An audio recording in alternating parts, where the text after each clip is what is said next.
እንዴት ናችሁ የተወደዳችሁ እንዴት አላችሁ ስለምታደምጡን በጣም አመሰግናለሁ አርሰናል ፉልሃምን በፕሪሚየር ሊግ 1-0 አሸንፎ በፕሪሚየር ሊግ መሪነት ቀጥሏል ጨዋታው ውብ አልነበረም ያንን የሚያህል ቀላል አልነበረም ምናልባት ከሁለት ወር በኋላ ስለዛ ጨዋታ ብዙ አናስታውስ ይሆናል ግን አሸንፏል ዋናው ቁም ነገርም እርሱ ነው ምክንያቱም ባለፉት ሁለት ጨዋታዎች ወደ ክራቨን ኮቴጅ በመጣባቸው አንድ ጊዜ ተሸንፏል ደግሞ አንድ ጊዜ አቻ ወጥቷል አሁን ባለፈው የውድድር ዘመን አርሰናል ያላሸነፋቸውን የጨዋታዎች አይነት በዚህኛው የውድድር ዘመን ማሸነፍ ጀምሯል ለምሳሌ ወደ ኒውካስል ሜዳ ሄዶ አሸንፏል ወደ ፉልሃም ሜዳ ሄዶ አሸንፏል ወደ ማንቸስተር ዩናይትድ ሜዳ ሄዶ አሸንፏል እነዚህን አይነት ጨዋታዎች ባለፈው የውድድር ዘመን ያለፈውን የውድድር ዘመን ትይዩ መርሃ ግብሮች ባለፈው የውድድር ዘመን በእነዚህ ስቴዲየሞች አርሰናል ያደረጋቸውን ጨዋታዎች አላሸነፈም ነበር ስለዚህ ውብ ባይሆንም የእግር ኳስ ኤግዚቢሽን የታየበት ባይሆንም ነገር ግን እንዲህ አይነት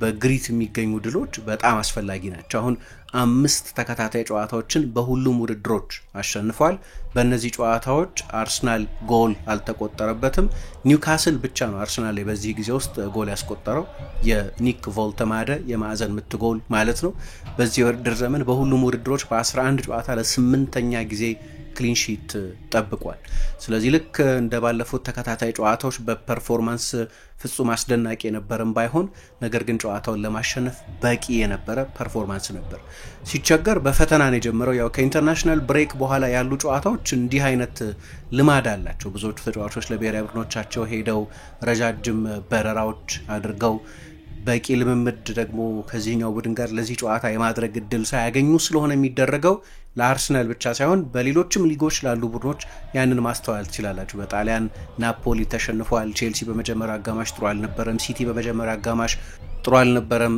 ባርሴሎና በመከራ በመጨረሻ ደቂቃ የሮናልዶ አራውሆ ጎል ነው ያሸነፈው ስለዚህ አርሰናልም እንደዚህ አይነት በተለይ ጨዋታው ሲጀመር ድክመት ነበረበት የመጀመሪያው 20 ደቂቃ ውስጥ ብቻ ፉልሃም 6 ሙከራዎች አድርጎ ነበር አርሰናል 1 ነው የሞከረው ብዙዎቹ የፉልሃም ሙከራዎች ደግሞ ከአርሰናል ተጫዋቾች ስህተቶች የሚነሱ ነበሩ በተለይ ጋብሪኤል በኳስ ቁጥጥር ጊዜ የሚሰራቸው የፓስ ስህተቶች ነበሩ ስለዚህ አርሰናል በጨዋታው ላይ የበላይነት ማሳየት ከጀመረበት ከጨዋታው ግማሽ ሰዓት ገደማ ድረስ ከ30ኛው ደቂቃ ድረስ ፉልሃም ነበር በሽግግር በጣም አደገኛ የጎል እድሎችን ይፈጥር የነበረው ስለዚህ የመጀመሪያው አጋማሽ ጥሩ አልነበረም 3 በአርሰናል ስህተት ወይም ኢረሮች የተገኙ የጎል ሙከራዎችን ፉልሃም አድርጓል እስከ 21ኛው ደቂቃ ድረስ ባለው ጊዜ 6 ሙከራዎች ተደርገውበታል በክሬቲቪቲው በኩል አርሰናል ጥሩ አልነበረም በእርግጥ የመጀመሪያ አጋማሽ እየተጠናቀቀ በነበረበት ጊዜ ወይም ከ30ኛው ከ25ኛው ደቂቃ በኋላ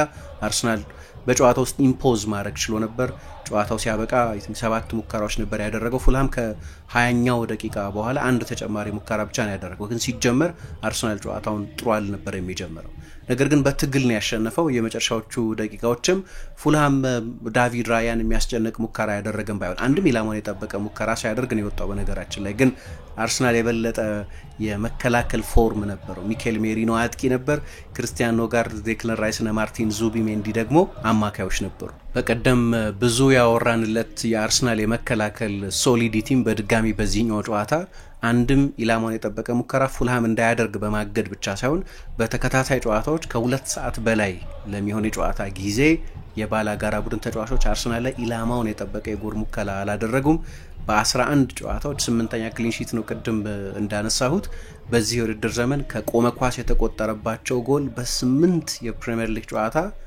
አንድ ጎል ብቻ ነው ኤርሊንግ ሃላንድ ብቻ ሲቲ ወደ አርሰናል ሜዳ ሄዶ ባደረገው ጨዋታ የተቆጠረ ጎል እሱ ብቻኛው በክፍት ጨዋታ የተቆጠረ ጎል ነው ሌሎቹ 2 ጎሎች የቆሙ ኳስ ጎሎች ናቸው ምንም ልታደርጉት የማትችሉት የዶሚኒክ ዞቦዝላይ አስደናቂ የቅጣት ምት ጎል በአንፊልድ በሊቨርፑል በተረቱ ጊዜና ደግሞ ከኒውካስል ጋር በተደረገው ጨዋታ 2 ሜትር የሚረዝመው ኒክ ቮልተማደ በጭንቅላቱ ባስቆጠረው ጎል ከማዕዘን ምት የመጣ እነዚህ 2 ጎሎች ብቻ ናቸው የተቆጠሩት ስለዚህ አርሰናል በ2 ተከታታይ ጨዋታዎች አሁን ኢላማውን የጠበቀ የጎል ሙከራ አልተደረገበትም ማለት ነው ከሁለት ባለፉት ጥቂት ዓመታት ይፈትኑት ከነበሩት ቡድኖች ጋር የተደረጉ ጨዋታዎች ናቸው ከኢንተርናሽናል ጨዋታዎች በፊት በሁለት ተከታታይ ሲዝኖች በኤምሬትስ ያሸነፈው ዌስትሃም ዩናይትድ እና ደግሞ በሁለት ተከታታይ ሲዝኖች አርሰናል ወደ ኮቴጅ ሄዶ ሊያገኝ ከሚችለው 6 ነጥብ አንዱን ብቻ ነበር ያገኘው።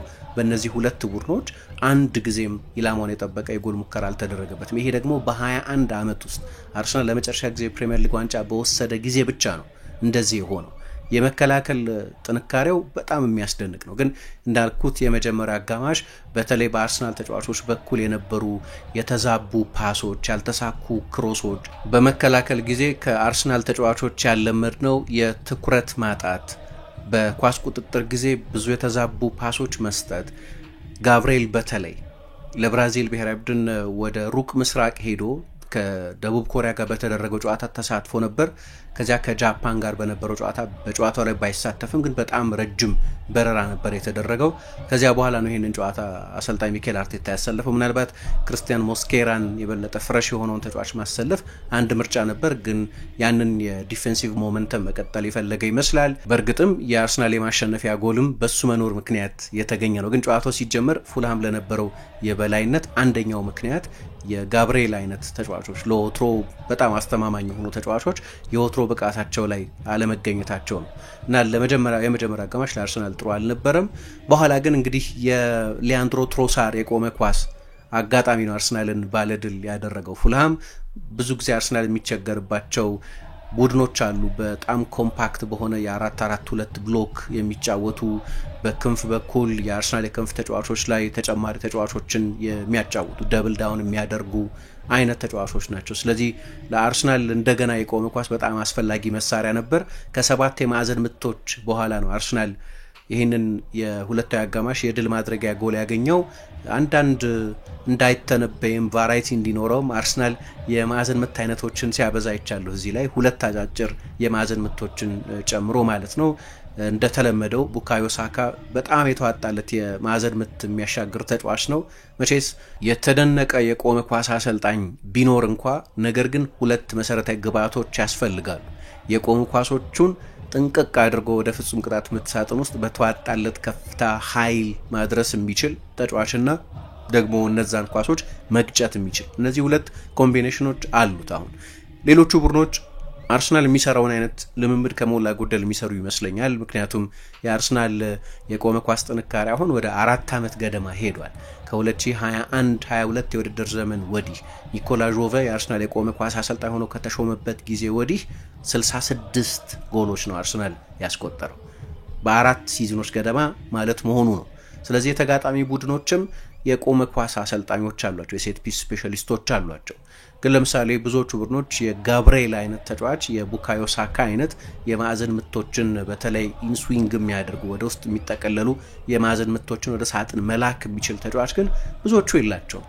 ትሬኒንጉን ልትደርሱበት ትችላላችሁ። አሁንም በዛ አርሰናል አድቫንስድ መሆኑ እንደተጠበቀ ሆኖ ማለት ነው። ስለዚህ አርሰናል በዚህ የውድድር ዘመን ወይም ካለፈው የውድድር ዘመን መጀመሪያ ጀምሮ እስከ ትላንትና ድረስ 14ተኛ ጊዜ ነው ከማዕዘን ምት የጨዋታውን የመክፈቻ ጎል ሲያስቆጥር እና ሊያንድሮ ትሮሳር ነው ከጋብርኤል የተጨረፈለትን ኳስ በጎሉ አፋፍ ላይ ሆኖ በጉልበቱ ጎል ያስቆጠረው። ለአርሰናል 22ተኛ የፕሪሚየር ሊግ ጎሉን አስቆጥሯል። ይሄ ተጫዋች በጣም ጠቃሚ ጎሎችን አርሰናል በሱ ጎል ያሸነፈባቸው ብዙ ጨዋታዎችን ማስታወስ ይችላል። 22 ብዙ ቁጥር ላይ መስል ይችላል፣ ግን ሁሌ የሚጀምር ተጫዋች አይደለም። 9 ቁጥር አይደለም እና ብዙዎቹ ጎሎች ደግሞ በዋጋቸው መጠን ካየነው ሰዎች ከፍሬዲ ዩምበርግ ጋር ያነጻጽሩታል። በተለይ በዛ በ2001-2002 የውድድር ዘመን ፍሬዲ በጣም ትልልቅ ጎሎችን ለአርሰናል ያስቆጠር ነበር። በተለይ ከፒሬስ መጎዳት በኋላ ወደ ግራ ከሄደ በኋላ በቁመቱም እሱን ይመስላል ነገሩ። ልክ እንደ ትሮሳር አይነት አሯሯጥም አለው። የጎሎቹ ዋጋ በጣም ከፍተኛ ነው እና አርሰናል በድጋሚ የቆመ ኳስ ማስተርነቱን ያሳየበት ነው እና በዚህ የውድድር ዘመን አርሰናል ምንም እንኳ ቪክቶር ዮኬሬስ ጎሎችን ያስቆጠረ ባይሆንም ከተለያዩ ተጫዋቾች ነው የጎል አስተዋጽኦ ያገኘ ያለው። አሁን 10 የተለያዩ ተጫዋቾች ለአርሰናል ጎሎች አስቆጥረዋል። ገና 8 ሳምንት ነው። በ8 ሳምንት ውስጥ 10 የተለያዩ ጎል አስቆጣሪዎች አሉት። አብዛኞቹ የቡድኑ አባላት ጎል እያስቆጠሩ ነው ማለት ነው። ከዙቢሜንዲ እስከ ዮኬሬስ ድረስ ጋብርኤል ጎል አስቆጥሯል፣ ካላፊዮሪ ጎል አስቆጥሯል፣ ራይስ ጎል አስቆጥሯል፣ ዙቢሜንዲ ጎል አስቆጥሯል፣ ሳካ ጎል አስቆጥሯል፣ ማርቲኔሊ፣ ትሮሳር እያልን ብዙዎቹ ተጫዋቾች ጎሎች አስቆጥረዋል። ስለዚህ ይሄ ለአርሰናል ለጊዜው ቢያንስ የተዋጣለት የጎል ዲስትሪቢዩሽን እንዳለው ከተለያየ መንገድ ጎል እንደሚያገኝ የሚያሳይ ነው። ጨዋታውን በተመለከተ አርሰናል በእርግጥ አስተማማኝ ፐርፎርማንስ ባይሆንም ይሄ ፍጹም ብልጫ የወሰደበት ፐርፎርማንስ ባይሆንም ነገር ግን ከዚህ በላይ በሆነ ውጤት ግን ሊያሸንፍ ይችል ነበር። በመጀመሪያው አጋማሽ የሪካርዶ ካላፊዮሪ ጎል ጥቂት ኢንች ኦፍሳይድ የነበረ ነው። አርሰናል አስቀድሞ ጎል ያስቆጠረ ይመስል ነበር። ውብ ጎል ነው በእርግጥም ከጨዋታ ውጪ ነበር፣ ግን ሴንቲሜትሮች ጉዳይ ነው። በኋላ በሁለተኛው አጋማሽ የፍጹም ቅጣት ምት ተሰጥቶ ነበር ለአርሰናል። ረጅም ደቂቃ ከወሰደ የቪአር ሞኒተሪንግ በኋላ ለፍጹም ቅጣት ምቱን አንቶኒ ቴይለር ሽረውታል። ስለዚህ ጎል ለማስቆጠር የተቃረበባቸው ሌሎች አጋጣሚዎች ነበሩ። ፉልሃም አንድም ኢላማውን የጠበቀ የጎል ሙከራ አላደረገም። ጨዋታው ሲጀመር ካልሆነ በስተቀር አርሰናል በጨዋታው ላይ በቁጥጥር በኩል ከሞላ ጎደል በጣም ከፍተኛ ቁጥጥር ነበረው። በእኔ እምነት ማሸነፍም ቢገባው ነበር። ባለፈው የውድድር ዘመን ከነዚሁ ትይዩ መርሃ ግብሮች ጋር አሁን 8 ጨዋታዎች ያደረገ አይደለም። ምናልባት የሊድስን ጨዋታ እንቀንስና አዲስ ያደገ ቡድን ስለሆነ በሌሎቹ ጨዋታዎች በተመሳሳይ ስቴዲየሞች ከነዚሁ ተጋጣሚዎች ጋር ካደረጋቸው ጨዋታዎች ጋር ባለፈው ዓመት የነበረውን ነጥብ በዚህ የውድድር ዘመን ካገኘው ነጥብ ጋር ብንደምረው የ7 ነጥብ ብልጫ አለው ማለት ነው። ኢኩዊቫለንት ፊክቸርስ ከሚባሉት በተመሳሳይ ስቴዲየሞች ከነዚሁ ባላጋራዎች ጋር በተደረጉት ጨዋታዎች ማለት ነው። እና እንዳነሳሁት ፉልሃም ደግሞ ጥሩ ጨምሮ ነበር በክራቨን ኮቴጅ። ለነገሩ ለማንም ፈታኝ ቡድን ነው ፉልሃም። በመጀመሪያዎቹ 20 ደቂቃዎች ነው እንዳነሳሁት 6 ሙከራዎችን ያደረገው። አንዱም ኢላማውን የጠበቀ ባይሆንም ግን በተለይ አርሰናል ተጫዋቾች ስህተት ለብዙዎቹ የፉልሃም ሙከራዎች መነሻ ነበሩ። ከዚያ በኋላ ነው ከ25ኛው ደቂቃ በኋላ አርሰናል በጨዋታው ላይ ብልጫ መውሰድ ጀምሮ የነበረው። ሪካርዶ ካላፊዮሪ ምን አይነት ለየት ያለ ተጫዋች እንደሆነ መረዳት ይቻላል። ያው እንደ መደበኛ እኔ ለዩኒክ ክህሎት የተከፈለ ገንዘብ ነው ከቦሎኛ ተጫዋቹን ሲያመጡት ለአርሰናል ምናልባት በአንገብጋቢነት የሚያስፈልግ ተጫዋች ላይመስል ይችላል በጊዜው።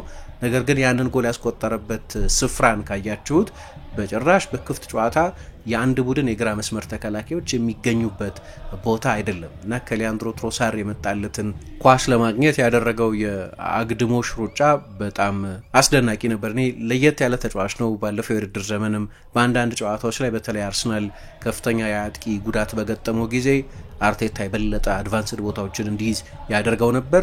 ኬዎስ የሚፈጥርልን ተጫዋች፣ በተጋጣሚ ቡድን የመከላከል ዞን ውስጥ ትርምስ የሚፈጥር ይለዋል። የትሮሳር ፓስ ድንቅ ነበር፣ ግን ለጥቂት ከኳሱ ቀድሞ ስለገባ ከጨዋታ ውጪ ነበር እና ለትሮሳር ከመጀመሪያ አጋማሽ ከዚህ አስተዋጽኦ በስተቀር ጥሩ አልነበረም የተጫወተው። ግን እንዳልኩት ከኢንተርናሽናል ብሬክ መልስ የሚደረጉ ጨዋታዎች ናቸው እነዚህ። ለቤልጅየም ብሔራዊ ቡድን በሁለቱም ጨዋታዎች ላይ ተጫውቷል።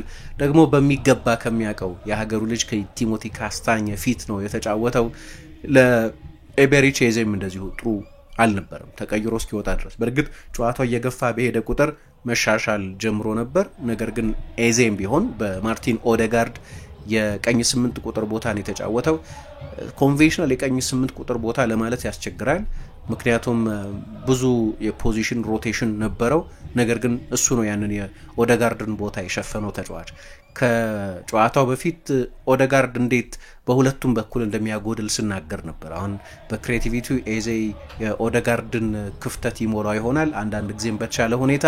የተጫዋችነትን ግን መሙላት በጣም አስቸጋሪ ነው። ከኳስም ጋር ያለ ኳስም ያለውን የኦዴጋርድን ኢንፑት ለኤዜ ጥሩ ጨዋታ አልነበረም። እሱም አንዳንድ ልክ እንደ ትሮሳር እንደ ጋብርኤል ሁሉ ኬርለስ የሚመስሉ በቀላሉ የሚያጣቸው የኳስ ቁጥጥሮች ነበሩ። በማጥቃቱም በኩል በበቂ ሁኔታ አርሰናልን በክሬቲቪቲው በተለይ እንደዚህ 442 ሚድ ብሎክ ኮምፓክት በመልሶ ማጥቃት የሚያጠቃ ቻናሎችን በሚገባ የሚዘጋ ሴንትራል ፕሮግሬሽን እንዳይኖር የሚያግድ አይነት ቡድን ሲሆን የኤዜ የፈጠራ አቅም በጣም ያስፈልግ ነበር። ያንንም አላደረገም። ከኳስ ቁጥጥርም ጊዜ በጣም በቀላሉ የሚበላሹበት ኳሶች ነበሩ። እነዛኑ ኳሶች ነው ደግሞ ኖቲንጋም ፎረስት በቀላሉ ወደ አርሰናል የማጥቃት ዞን ይልካቸው የነበሩት። ስለዚህ ለአንዳንድ የአርሰናል ተጫዋቾች ጥሩ አልነበረም በእኔ እምነት። ሁለታው አጋማሽ ግን ተሻሽለዋል። ትሮሳር ጎሉን አስቆጥሯል። በነገራችን ላይ በመጀመሪያው አጋማሽ አንድ ትልቅ እድል አግኝቶ ነበር። ከኤዜ የመጣ ኳስ ነው ሊያንድሮ ትሮሳር በጣም የደከመ ሙከራ ነበር ያደረገው። በተለይ በእንደሱ አይነት በሁለት እግር በመጨረስ ለሚደነቅ ተጫዋች ጊዜ ነበረው ከኳሱ ጋር። ወደ ጎል ለመምታትም ተረጋግቶ የራሱን ቡድን ተጫዋቾች አማራጭ ለማየትም በእኔ እምነት በአርሰናል የማጥቃት ተጫዋቾች በኩል በጣም አስደናቂ የነበረው ቡካዮ ሳካ ነው። በጎሉ ላይ በነበረው አስተዋጽኦ ብቻ ሳይሆን አሁን ወደ ተሟላ ቡካዮ ሳካን ወደምናውቅበት ብቃቱ የተመለሰበት ነው። ጎሉ ሲቆጠር የሱ ኢንስዊንገር ነበር የጎሉ መቆጠሪያ ምክንያት የነበረው፣ ግን ለራያን ሴሴኞ አይነት ተጫዋች በጣም ፈታኝ ተጫዋች ሆኖ ነበር ጨዋታውን ያጠናቀቀው። ቡካዮ ሳካ በማርቲን ኦዴጋርድ አለመኖር ምክንያት እሱ ነው አምበል ሆኖ የገባው እና በፍጹም ቅጣት ምቱ መገኘትም ውስጥ የተሳተፈው ተጫዋች እሱ ነው። ግን ብዙዎቹ በአርሰናል በኩል የሆኑ የነበሩት መልካም ነገሮች ይከናወኑ የነበሩት በቡካዮ ሳካ በኩል ነው። ከ44% ያላነሰ የአርሰናል ማጥቃት በቀኝ በኩል ይደረግ የነበረ ነው። ብዙ ለውጦች አርሰናል ቢያደርግም አሁንም የአርሰናል ስታር ቦይ ቡካዮ ሳካ ነው። የፍጹም ቅጣት ምቱ የተሻረበትን ውሳኔ በተመለከተ ለምን የፍጹም ቅጣት ምቱ እንደተሻረ ምክንያቱን መረዳት ይችላሉ፣ ግን ሂደቱ ሁልጊዜም የሚያወዛግብ ነው። በነገራችን ላይ ከሞላ ጎደል በተመሳሳይ ምክንያት ነው ከኒውካስል ጋር በተደረገው ጨዋታ የፍጹም ቅጣት ምቱ የተሻረው። መጀመሪያ አርቢትሩ በቪዲዮ ሞኒተሩ እንዲያዩ የተጠሩት የጥፋቱ ቀይ ያስወጣል አያስወጣም፣ ኒክ ፖፕ ግልጽ የማስቆጠር ጎል የማስቆጠር እድል ወይም ክሊር ጎል ስኮሪንግ ኦፖርቹኒቲ የሚባለውን ነው የፈጸመው የጥፋት አይነስ ወይት ምንድነው የሚለውን ነበር መጀመሪያ ማየት የጀመሩት። ያኔ በኮሜንታተሮቹ በኩል ሲነገር የነበረው እሱ ነው። በኋላ ግን ትንሽ ንክኪ ያለው የሚለውን ኢንቨስቲጌት ማድረግ ጀመሩ። አሁን እዚህ ጋር ትልቁ ጥያቄ የሚነሳው ያ ንክኪ እንዳለ ለማወቅ ዘለግ ያለ ደቂቃ፣ ብዙ የቪዲዮ አንግል፣ በስሎ ሞሽን፣ ከዛ በሪል ታይም ፕሌይ በእንደዚህ ነገር እና በስቲል ኢሜጅ በብዙ አንግል ዘለግ ያለ ጊዜ ከተወሰደ በኋላ ነው የፍጹም ቅጣት ምቱን የሻሩት አርቢትሩ። አሁን እንግዲህ እንደዚህ ሲሆን ምን ይባላል? በቂ ማስረጃ አለው ወይ ኳሱን በትክክል ለመንካቱ? አሁን በጣም ፎረንሲክ በሆነ ዝርዝር ጥረት ነው አይደለም ያንን ኳስ መንካቱን ለማወቅ የሚሞከረው። እንዲህ ሲሆን ቪአር ያስፈለገበትን መሰረታዊ ፍላጎት ይጥሳል ማለት ነው። ምክንያቱም ቪአር ሲመጣ የተባለው ክሊር ኤንድ ኦብቪየስ የህግ ስህተቶች በሚፈጸሙበት ጊዜ እና ለዛ በቂ ማስረጃ ሲኖር ነው እንደዛ የሚደረገው። አሁን እዚህኛው አጋጣሚ ላይ ጨዋታው ከተጠናቀቀ በኋላ በኢያን ራይት በኩል ሲታይ ነበር አንድ ፉቴጅ ኬቨን መጀመሪያ ኳሱን በጨረፍታ ከማግኘቱ አስቀድሞ ጥፋቱን የሰራው በጉልበቱ በኩል የቡካዮ ሳካ ጉልበት ላይ ነበር። ያ ማለት ኬቨን ያንን ኳስ ለማግኘት የተጋጣሚ ቡድን ተጫዋች አካል ላይ መጀመሪያ ኮንታክት መፈጸም አንባላንስ ማድረግ ነበረበት ማለት ነው። እና ኳስ ማግኘት ብቻውን ለምሳሌ ባለፈው ኒክ ፖፕ እንዳደረገው በዚህኛው ጨዋታ ኬቨን እንዳደረገው የሁሉም ነገር ጀስቲፊኬሽን ነው ማለት አይደለም። ኳሱን ያገኘበት መንገድ በጣም ወሳኝ ነው። አንድን ተጫዋች ክላተር ካደረጋችሁት በኋላ ካላተማችሁት በኋላ ኳሱን ብታገኙት ኦኬ ስቲል ኳሱን አግኝቶታል ተጫዋቹ፣ ግን ኳሱን ያገኘበት መንገድ ምንድነው? ኳስ ማግኘት ብቻስ በቂ ከሆነ ለምሳሌ አምና አርሰናል ከብራይተን ጋር ሲጫወት አንድ እንግዳ የፍጹም ቅጣት ምት ተሰጥቶ ነበር። ጋብሪኤል ዊሊያም ሳሊባ ዡአው ፔድሮ አሁን በቼልሲ የሚገኘው ተጫዋች ላይ ጥፋት በጭንቅላቱ ፈጽሟል የሚል ንክኪው በጣም መጠነኛ ነው፣ ግን ደግሞ ሳሊባ ኳሱን ቀድሞ አግኝቶት ነበር። ግን የሳሊባ ኳሱን ቀድሞ ማግኘት በቂ አልተባለ። ከዚያ በኋላ ነው የፍጹም ቅጣት ምቱ የተሰጠው። አንደኛ የኮንሲስተንሲ ችግር ታያላችሁ፣ ሁለተኛ ቪአር ወደ እግር ኳስ የመጣበትን ስፒሪት ራሱ የሚቃረን ነው። ለክሊር ኤንድ ኦብቪየስ ኢረር ነው የቪአር ጣልቃ ገብነት የሚያስፈልገው ከተባለ ይሄ በጣም መሰረታዊ የሆነ የህግ ስህተት የተፈጸመበት ነው ወይ ሲግኒፊካንት የሆነ ኢረር ወይም ስህተት ለማረም ነው ወይ ጥቅም ላይ እየዋለ ያለው የሚል ጥያቄ ያስነሳል። ስለዚህ ክርክሩ ምንም ጥያቄ የለውም የሚቀጥል ነው። ለኔ የፍጹም ቅጣት ምቱ መሻሩ አለመሻሩ አይመስለኝም። ምናልባት አርሰናል በጨዋታው ላይ ነጥብ ጥሎ ቢሆን ኖሮ የበለጠ ትልቅ አጀንዳ ሊሆን ይችል ነበር። ግን የፕሮሰስ ችግር ግን አለበት። በየትኛው አጋጣሚ ላይ ነው የቪአር ጣልቃ ገብነት የሚያስፈልገው? ካልሆነ እያንዳንዱን እንደዚህ በጣም በማይክሮ ዲቴይል ውሳኔ የሚያሳልፍ ከሆነ ሰዎች የሚፈሩት ሪፍሪንግ ማድረግ አይደለም ወይ ጨዋታውን እንደገና መዳኘት አይደለም ወይ የሚል ጥያቄ ያስነሳል። ያንን አርቢትሩን የሰጡትን የፍጹም ቅጣት ምት ለመሻር የሚያስችል በቂ ማስረጃ ነበር ወይ የሚል ጥያቄ ያስነሳል። አሁን ለኔ የፍጹም ቅጣት ምት ያሰጥ ነበር አያሰጥም ነበር የሚለው ብያኔ ላይ አይደለም ያለሁት። ግን የፍጹም ቅጣት ምቱን ለመስጠት ደግሞ በኋላ ለመሻር የተሄደበት ፕሮሰስ ግን ቪአር እግር ኳስ ውስጥ ያንዳንድ ጊዜ በጣም አስፈላጊ ጥቅም ይሰጣል። እኔ ትልቅ የቪአር ደጋፊ ነኝ በጠቅላላው እንደ ኮንሰፕት፣ ግን በአጠቃቀሙ ላይ ያሉ ችግሮች አሉ።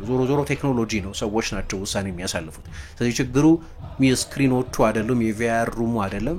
ችግር ካለ እንደዚህ አይነት ውሳኔዎችን የሚያሳልፉት ሰዎች ናቸው። እንዲሁ ተመሳሳይ ነገር ሌላ ሳምንት ቢኖር ደግሞ ሌላ አይነት ውሳኔ ሲወሰን ታያላችሁ። የኮንሲስተንሲ ጥያቄ ያስነሳል። ቪክቶር ዮኬሬስ ሌላ ጎል ያላስቆጠረበት ጨዋታ ነው። 7ኛ ተከታታይ ጨዋታ ነው ጎል ያላስቆጠረው። ግን በእኔ እምነት ለአርሰናል ጥሩ እየተጫወተ ነው። እንግዲህ ይሄ ሊያከራክር ይችላል። ባለፈው አንድ ፕሮግራም ስለሱ ሰርተን ነበር። ጥሩ እየተጫወተ ነው እንደሚታየኝ። ጎል የማስቆጠሩ ነገር ከጊዜ ጋር አብሮ የሚመጣ ነው። እንግዲህ አርሰናል ክሬቲቪቲ በዚህ ጨዋታ ላይ የተዋጣለት አልነበረም። ትሮሳር ጥሩ አልተጫወተም ካልኩ፣ ኤዜ ጥሩ አልተጫወተም ካልኩ እና ሌሎቹ የአርሰናል ዋና ክሬቲቭ ተጫዋቾች ጥሩ አልተጫወቱም ካልኩ 9 ቁጥሩ ምንም ሊያደርግ አይችልም። እንዲያውም በአርሰናል በኩል የመጀመሪያ አጋማሽ ሲጠናቀቅ አንድ ኢላማውን የጠበቀ ሙከራ ነበር ያደረገው አርሰናል። ያቺን ብቻ የሙከራ ያደረገው በቪክቶር ዮኬሬስ አማካኝነት ነው። ግን በጣም ካስቸጋሪ አንግል ነው ያንን ሙከራ ያደረገው። ከጠባብ አንግል ነው ያንን ሙከራ ያደረገው። ኢላማውን ጠብቆ ነበር። በርንድ ላይ ነው ያዳነው ኳስ ማለት ነው። በጨዋታው 2 ኢላማቸውን የጠበቁ ሙከራዎች አድርጎ ነበር። ሙቭመንቱ በጣም ጥሩ ነው። እንግዲህ እንደ ዮአኪም አንደርሰን አይነት ፊዚካል ተከላካዮች አሉት ነው ፉልሃም። እኔ ከፖርቱጋል ሲመጣ የነበረኝ አንድ ጥርጥር የፕሪሚየር ሊግን ፊዚካሊቲ መቋቋም ይችላሉ የሚል ነው። በእርግጥ ያንን ተቋቁሞስ ጎል ያስቆጥራሉ ሌላው ጥያቄ ነው። ምክንያቱም በእርግጥም 9 ቁጥሮች በጎሎች ነው የሚዳኙት። ስለዚህ ጎሎች ካላስቆጠረ ድረስ ጥሩ እየተጫወተ ነው ብሎ ለማስረዳት በጣም ያስቸግራል። ግን እኔ እንደማየው የተጋጣሚ ቡድን ተጫዋቾችን በፊዚካሊቲ በኩል ጥሩ ነው የሚፋለመው። ያለማቋረጥ ፕሬስ ያደርጋል። የተጋጣሚ ቡድን ስትሬች ያደርጋል። የተጋጣሚ ቡድን ወደ ራሱ ሜዳ እንዲለጠጥ ያስገድዳል። ስለዚህ እነዚህን ሁሉ ነገሮች በተሟላ ሁኔታ ያደርጋል። እንግዲህ አርሰናል የጎል እድሎችን እስከፈጠረ ድረስ ጎል ማስቆጠሩ የሚቀር አይመስለኝም። ግን በአርሰናል በኩል የተሟላ ክሬቲቪቲ በዚህ ጨዋታ ላይ ነበር ለማለት ያስቸግራል። ግን የመከላከሉ ጉዳይ ፍጹም አስደናቂ ነው። ለሰዓታት ተጫውቶ ነው ጎል ያልተቆጠረበት። ግን ሳካ ግሩም ነበር እንዳልኩት። የአርሰናል ማጥቃት እንዲያውም በትክክል ቁጥሩን ለመግለጽ 46% ይደረግ የነበረው በቀኝ በኩል እና ከአርሰናል ተጫዋቾችን መካከል ቁጥር 1 የሚያደርጉት ብዙ መለኪያዎች አሉ። ለምሳሌ በተጋጣሚ ቡድን የፍጹም ቅጣት ምት ሳጥን ውስጥ ብዙ ኳስ በመንካት አንደኛ ነበር። 13 ጊዜ ብዙ የጎል እድሎችን በመፍጠር ቀዳሚ ነበር። 6 ትልልቅ የጎል እድሎችን፣ ብዙ ፍልሚያዎችን በማሸነፍ አንደኛ ነበር። ዱዌሎችን በማሸነፍ ማለት ነው። 14 ዱዌሎችን አሸንፏል። ብዙዎቹ ያው ከሪያን ሴሴኞን ጋር የተደረጉ ናቸው። በፊትነሱ በኩል በደንብ ወደ ፊትነሱ እየተመለሰ እንደሆነ ማየት ትችላላችሁ። ከኳስም ጋር ብዙ ጊዜ ኳስ ቀምቷል። ከተጋጣሚ ቡድን 10 ጊዜ 2 ታክሎች፣ 2 የጎል ሙከራዎች፣ ፕሪ አሲስት ልበለው የማዕዘን ምቱ ጎል ሲቆጠር እና እንግዲህ የአርሰናል ስታርቦይ አሁንም እሱ እንደሆነ ማየት ይቻላል። አሁን በቅርብ ጊዜ ደግሞ የባለፈው ከኢንተርናሽናል በፊት በነበረው ጨዋታ ላይ ጎል አስቆጥሮ ነበር። እንግዲህ ከቀላል ጉዳት አይደለም የተመለሰው።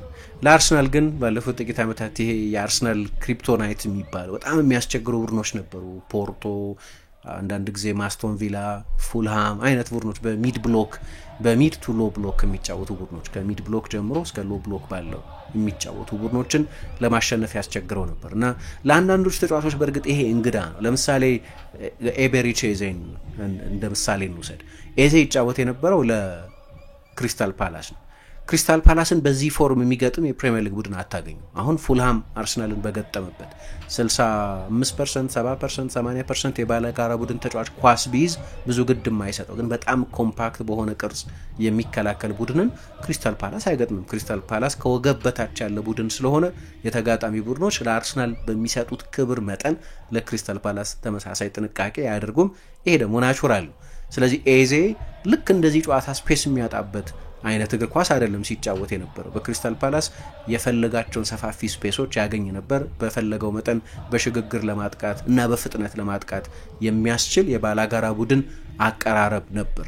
አሁን ይሄኛው ለኤዜም አዲስ ፈተና ነው። በመጠኑ ከሚስማማው ዞን ወጥቶ እየተጫወተ መሆኑን ከግምት አስገባና የቀኝ 10 ቁጥር ሆኖ መጫወት ወይም 8 ቁጥር ሆኖ መጫወት በቀጥተኛ መስመር መጫወት ነው። ኤዜ ወደ ግራ ድሪፍት እያደረገ ከግራ ሃፍ ስፔስ እስከ ፍጹም ቅጣት ምቱ ሳጥን አንደኛው ጫፍ ሌላኛው ጫፍ ድረስ ባለው ስፍራ ነው የበለጠ ኦፕሬት ያደርግ የነበረው። ግን ሁልጊዜም መነሻው ከግራ ነው የነበረው። ያጠበበ ለመምጣት በጠንካራ እግሩ ወደ ጎል ለመሞከር የሚያስችል መነሻ ስፍራ ነበረው።